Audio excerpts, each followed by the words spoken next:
Mastering guitar chords is the key to unlocking your full potential as a guitarist. Whether you're just starting or refining your skills, today I'll show you how to master chords using the powerful cage system, common bar chords, and triads. Let's dive in and level up your playing. I'm Kevin Zogschwert, and as an experienced guitarist, I've learned that a solid foundation in chords can take your playing to incredible heights. In this video, we're focusing on how beginners can master chords using the caged method, common bar chords, and triads. So stick with me, and you'll have the tools to play songs with confidence and creativity. For many beginners, chords can feel like a massive hurdle. Between learning finger positions, dealing with buzzing strings, and trying to switch between shapes, it's easy to feel overwhelmed. But here's the thing, you don't need to learn every chord at once. By understanding the structure behind chords and focusing on the essentials, you'll build a strong foundation and play with ease. That's where the cage system, bar chords, and triads come in. They simplify the learning process and give you versatility across the fretboard. Let's start with the caged method. This system uses 5 basic open chord shapes, C, A, G, E, and D, to map out the entire fretboard.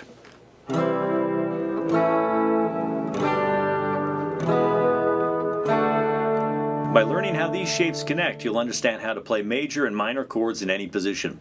For example, take the C shape. By moving it up the neck and barring with your index finger, starting with this shape here, you can play the same chord in different keys.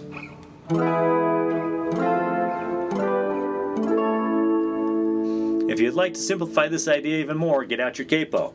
If you put your capo on the 2nd fret like I've done, and you play the same chord shapes that we did in open position, like the C chord, A, G, E, and D, these are now technically different chords in different keys. So you can use those anywhere on the neck. You can just move your capo up to the position you want to be in and do the same thing there.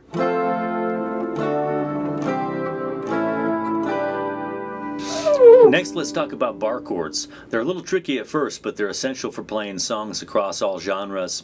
Start with the E major shape as a bar chord and place your index finger across all 6 strings. So we're going to have to move this over in order to do that. Here's what it would look like if I use the open position with my index finger. But if I move that over and then bar all 6 strings here to create the E shape, I get an F chord.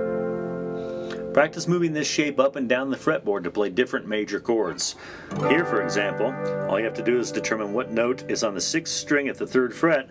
That's a G note, so it gives me a G major chord. If I move here, I get an A major chord, and so on. B, C.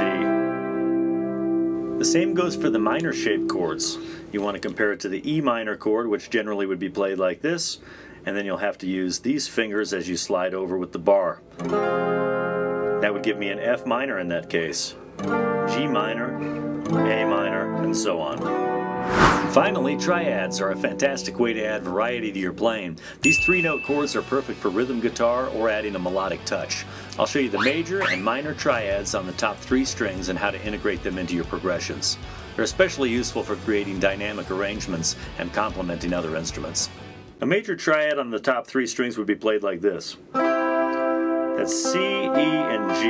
5th fret, 5th fret, and 3rd fret. Now that major shape can be moved anywhere else, and in the key of C I might want to go to an F note, which is here at the 10th fret, and I can do the same shape right there. That's F, A, and C, 10, 10, and 8. And then also in the key of C, a G major chord would be great. Right there at the 12th fret, 12th fret, and 10th fret, that's G, B, D.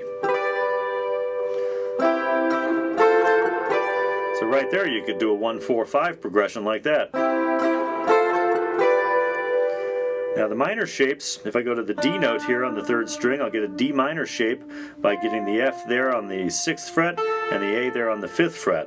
I call this the staircase shape. It looks like a little staircase there with those 3 fingers. And then if I move that up to E on the 9th fret here, I'll get E, G, and B.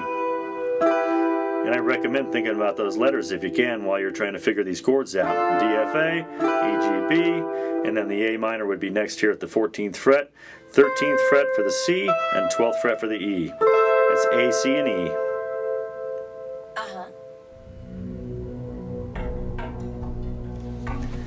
Thank you, Siri.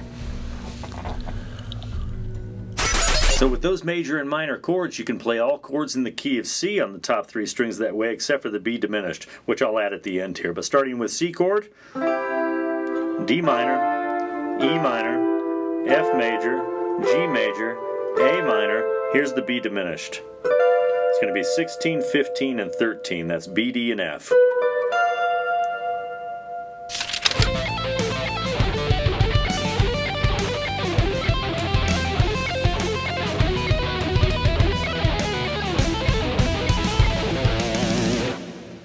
Okay, here's the big takeaway. These chord techniques, the cage system, bar chords, and triads, they're all interconnected. So you practice one and you're naturally improving your understanding of the others. Start with the cage shapes and connect them across the neck. Then integrate bar chords to expand your repertoire. Finally, use the triads to add flavor and flexibility. Spend at least 10 minutes a day on each of these and you'll see dramatic improvement in just a few weeks.